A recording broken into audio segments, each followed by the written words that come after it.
慶祝慈幼傳教150週年，感恩再思重啟。慈幼傳教祈禱意向2025 6月重啟，祈禱意向係憐憫，對象係傳教士團體嘅合作者。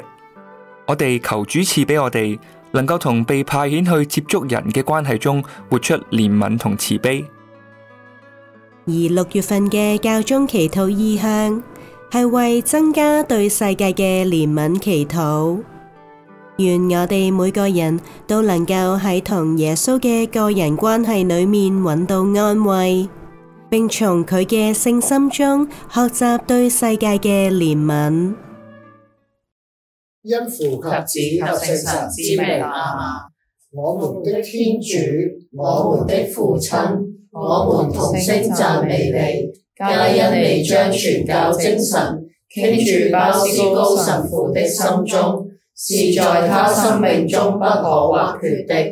我們感謝你在過去150年來帶領慈幼會傳教事業，以及眾多奉獻生命的慈幼會傳教士，他們將福音和慈幼會神恩傳播到全世界137個國家。請派遣你的聖神，以持續不斷的創造力，引導我們重新思考慈幼會傳教事業的新遠景。父啊，請在我們心中燃起你的愛火，滿懷對耶穌基督的熱愛，使我們能藉着傳教士的熱忱，重新自我啟動，並向所有人，尤其是那些貧苦無告和被遺棄的年青人，宣講基督。諸位慈幼會傳教士聖人，請為我們祈求。我們的天父，願你的名受顯揚，願你的國來臨，願你的旨意奉行在人間，如同在天上。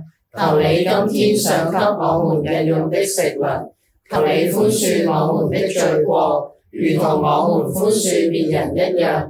不要讓我們陷於誘惑，但救我們免於兇惡。阿們。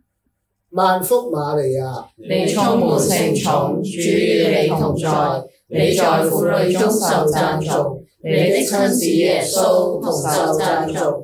天主聖母瑪利亞，求你現在和我們臨終時，為我們罪人祈求天主。阿們。願光榮歸於父及子及聖神，起初如何，今日亦然，直到永遠。阿們。